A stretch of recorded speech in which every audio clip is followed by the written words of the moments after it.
Hi there, Marty here, and today I'm just going to talk a little bit about my new website, and I'm going to talk about calcium-rich herbal teas. Now, just a real quick thing about the law of selective uptake, and I don't want to beat a dead horse, but I am going to mention it at least twice during this video. And the law of selective uptake is basically this. All radioactive isotopes mimic a specific nutrient. In the case of strontium-90, it mimics calcium. So the idea is if your body has a rich supply of calcium, then it is most likely going to reject strontium-90 if you're exposed to it. So with that being said, I want to go ahead and get right into my information that I wanted to share with you. So originally I put this information together when I lived in China. And I lived in China for about 3 years. I lived in Chengdu for 2 years, and Chengdu was just an amazing city. If you ever get a chance to go there, I suggest you do. You're just absolutely going to fall in love with the place. And it's the capital of Sichuan province, and it's at the foot of the Tibetan plateau. And its nickname is the spicy city because the food there is really super spicy, and they have this numbing spice, and you can't import it to the States. It's like illegal. I don't know if it's illegal or not, but I haven't been able to find it here. And anyway, so it's also famous for its these quaint little tea houses. They have them sprinkled all over the city. And whenever you go to a grocery store, you'll find that they have these thermoses that you can buy where you put in your hot water because they don't drink water out of the tap there. So they have like these coolers, hot and cold water coolers, well, actually hot and lukewarm water coolers just about everywhere you go. So if you go into a little shop and you're looking at something, chances are they're going to give you a little Dixie cup with hot water in it, which is really nice. It's a very nice, kind thing to do. And they don't like to drink cold water, and there's a whole thing about that, but I'm not going to get into it. But anyway, so people always are walking around with these tea thermoses, and it equates to nothing more than like a thin tea mug, tall, thin tea mug with a strainer at the top, so that when you take a sip of the tea leaves aren't going to come out with it. You're not going to be swallowing a bunch of tea leaves, right? So it's really nice. So what we have here in the States, we really don't have anything similar to that in the States. I've seen like Teavana has the teapots with the fine mesh strainer. I've seen it at Starbucks. You really don't see them that often. But we do have tea balls, and they will do in a pinch. A tea ball will do in a pinch. Now, again, I wanted to talk about the law of selective uptake.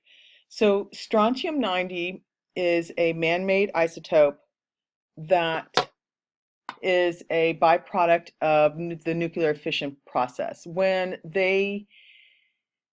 Canada initially did testing out in Vancouver, they detected strontium-90 in the cow's milk, and it'll show up in the cow's milk. And generally, when governments test for the presence of radiation, they go to the dairy farmers and they test the milk because of the position on the food chain, because the cows eat the contaminated grass, because the fallout lands on the grass, the cows eat it, it gets in their tissues and organs, and then they excrete it through their milk. Cows tend to and sheep as well, they excrete radiation through their feces. And I stumbled upon that information when I was looking up this study about how they had done testing in the 40s with plutonium. They injected people with plutonium. Now, the people already had cancer. And anyway, so there was like a little blurb in that study about how these radiation studies are usually done on mice because mice excrete radiation through their kidneys like humans do, right? But cows and sheep, well, they didn't say cows, but by extension, I'm extending this towards cows because cattle and sheep both excrete radiation through their feces, and as a result, the radiation tends to accumulate in their tissues and organs. So that's just something you want to keep in mind if you're a big meat eater. Um, so anyway, the whole thing is about this video is about using plant-based herbal teas to that have high calcium content in them, which could potentially block the absorption of strontium-90. Now, the nutritional data is calculated on a per ounce basis unless otherwise noted. So obviously the more you consume, the higher the nutritional content may be. And I wouldn't recommend refilling your cup more than twice out of the same herbal, using the same herbs, like, you know, refilling it from the same amount of herbs. Just throw them out like by the third time. Number one, it's really watery. You don't get as much nutritional content out of it, and the herbs are pretty much spent by then. So here's my top 4 picks of calcium-rich herbal teas. The first one is Comfrey. And, you know, the American herbal folk wisdom places a high value on comfrey, and they use it. It's been used as a poultice to knit bones. I mean, I always think, you know, when I hear the word poultice, I always think of, you know, the Beverly Hillbillies granny. She's always trying to put like a mustard poultice on people. And apparently the comfrey leaf has the ability to help increase the speed of broken bone healing. And it has a whopping 600 milligrams per ounce. So that's, but it also has a chromium and a little bit of iron and magnesium. Magnesium, they've done studies and they found that magnesium blocks plutonium, and iron also iron blocks plutonium and magnesium blocks uranium, excuse me. And chromium, of course, has to do with regulating blood sugar. Oat straw tea, you don't hear that much about oat straw tea, but it is a popular herbal remedy. Back in the 80s, I used to sell Nature's Sunshine herbs, and I used to drink oat straw tea. And it's good for stress and anxiety and for like hair and nails, because I had a lot of problems with split ends back in those days in the 80s. And anyway, so oat straw is good for skin irritations and anxiety. It contains 476 milligrams of calcium, 144 micromilligrams of chromium, again, chromium with the blood sugar, and 400 milligrams of magnesium. And what did we say? Magnesium blocks uranium. That's what I've read. And the next one is peppermint. And, you know, we've all had the peppermint lifesavers. Peppermint is a very popular here in the States, and it's very easy to grow. It's very prolific, and it has the ability to calm upset tummies and to freshen up your breath. Most toothpaste has peppermint or spearmint flavors. And it's got 234 milligrams of calcium per 100 grams and 50 milligrams of iron, which we said was good for plutonium, blocking plutonium, and 80 milligrams of magnesium, which again we said was for blocking uranium, and of course 569 milligrams of potassium, and potassium has the ability to block cesium-137 and cesium-134.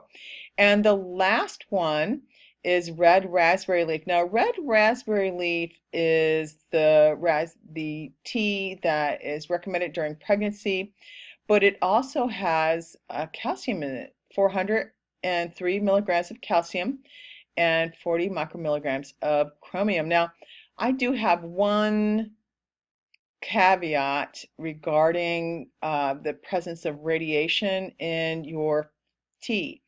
And this is what I do. Now, I'm a big tea drinker and I like to go to the Asian market and buy my tea there. I like Prince of Peace products and what and because I know that in China, the eastern coast, the Fujian province is where they grow a lot of tea because of the climate and the soil. It's a very lovely location for growing tea. And also they have like different regions all over China are famous for growing like certain types of tea. It's just um, it's a very ancient culture, and they have the whole tea uh, thing down to a science, and I don't question that. However, because Fujian province is right on the east coast of China, I do question whether or not it has been contaminated with the Fukushima fallout. So what I've done is every time I open up a new box of tea from Fujian province, I will brew it, I'll let it cool off, and then I'll put my Geiger counter over it. Now I have like a little battery operated Geiger counter. It's called Eco Tester. It's a little Russian model. It tests nitrates and tests for the presence of radiation. Now, it won't tell me what specific isotope is in it. You have to buy another piece of equipment called a scintillator in order to do that, and they're quite expensive. Um, Although I would like to see communities pitching in and buying scintillators in order to test their radiation. If there's any entrepreneurs out there listening, that may not be a bad idea, especially out on the West Coast. Buy yourself a scintillator and then have people come and test their food. You know, that might not be a bad little way to make some money with what's going on right now. And then I just test it. Of course, whatever my background reading is, you know, I note that, and then I test the tea. I put the little Geiger counter over the cup of tea after it's, you know, cooled off, so it's not steaming up my Geiger counter. And then I test it to see if it's above background level. So far, nothing has come up above background level, and I'm quite relieved. So here's the thing: radiation is fallout is up there. It comes down in precipitation. It comes down in the snow. It comes down in the rain. It can be present in fog. It mingles and mixes with the precipitation, and then that's when it comes down to the earth. Now, when it comes down to the earth, it can fall on the plants that we eat and that the livestock eats and our pets eat, and we can get contaminated that way. Or it can fall into our water supply, and it'll contaminate our water supply, and then we'll be bathing in it and drinking in it. Or it can if the livestock eats it and then we eat the livestock, it becomes concentrated. That's called biomagnification, and the radiation becomes concentrated in the tissue of the animal that you eat. And of course, if you drink dairy products, if you eat dairy products like cheese, milk, yogurt, sour cream, and such, you run the risk of eating contaminated dairy products. So if you're not into a plant-based diet, please consider cutting dairy and meat. Keep it to a minimum because we're living in a post-Fukushima world, and that's just a smart thing to do. Now, that's what I do, and I just wanted to share it with you. And then you'll also see that I have sources here that are listed. And of course, I have my legal and disclaimers. So please do not take my advice. You know, take it with a grain of salt. Always check with your doctor, And here they are, all my additional disclaimers. Everything, all opinions, data, information provided is for informational purposes only. Okay, and is of an editorial nature. Now, I just want to show you one thing before I shut down the video, and that's this website called Nutrition Facts. And I'm going to scroll up here and you can see they have an awful lot of advertising. It's really kind of annoying. But it's called Self-Nutrition Data. And when you log on, you'll see all these ads pop up. But I went ahead and I typed in peppermint, and then it came up with a list of all the different types of peppermint. So I went ahead and I clicked on fresh peppermint. And for that's 3 grams, 2 tablespoons of peppermint, fresh peppermint. And here's our nutritional data. Now, I am looking at, vitamins and stuff, that's all great. But what I'm really interested in is the minerals, because specific minerals have the ability to block specific isotopes, as I mentioned earlier. So I said iron blocks what? Do you remember? It's a little impromptu quiz. Iron blocks plutonium, right? Magnesium blocks what? Do you remember? It blocks uranium, right? Potassium, what does it block? Potassium blocks cesium, radioactive cesium. Cesium-137 and cesium-134, they're sister isotopes. And then we have these other here things now. Okay, all right, so that's all I wanted to show you, and the name of this website is Nutrition Data, Self-Nutrition Data, and you can just go in here and type in anything. So you can type in, let's see, just one little thing, let's type in peaches. Okay, let's take a look at peaches. I just want to show you real quick what to expect. All right, come on. Okay, so here it has all kinds of choices for peaches, right? And what we really want is we want to look at fresh peaches. We're not interested in frozen peaches or fruit salad or Krispy Kreme peaches. Let's see. Okay, peaches raw. Okay, we're going to click that. All right, so this is, always look here at the serving size, okay? It's gonna, you're gonna see all this advertisement's gonna pop up. So then you're gonna scroll down, okay? And you'll see here raw peaches, right? Always look at the serving size, all right? That's important so you know what they're asking, okay? You know, what you can expect nutritional wise. So I always scroll down, as I said previously, down to the minerals. Okay, now look, peaches have 10.5 milligrams of calcium right here. All right, 10.5 milligrams of calcium. That's not bad. It's got a little bit of iron. All right, it's got a little bit of magnesium. That's good. 15.7 milligrams of magnesium. That's very good. Ooh, look at this. Look at all the potassium this peach has. Wow. 333 milligrams of potassium. Wow. That is good. It even has a little bit of selenium. Wow. Now, I read something about how selenium, it needs to be present when you take iodine supplements. And of course, iodine blocks iodine-131, the radioactive isotope. And in order to prevent autoimmune disorders, you need to take a little bit of selenium with it. I'll go ahead and I'll link to it in my show notes. And that is all I have for today. So thank you for tuning in. And that's it. Okay, bye-bye.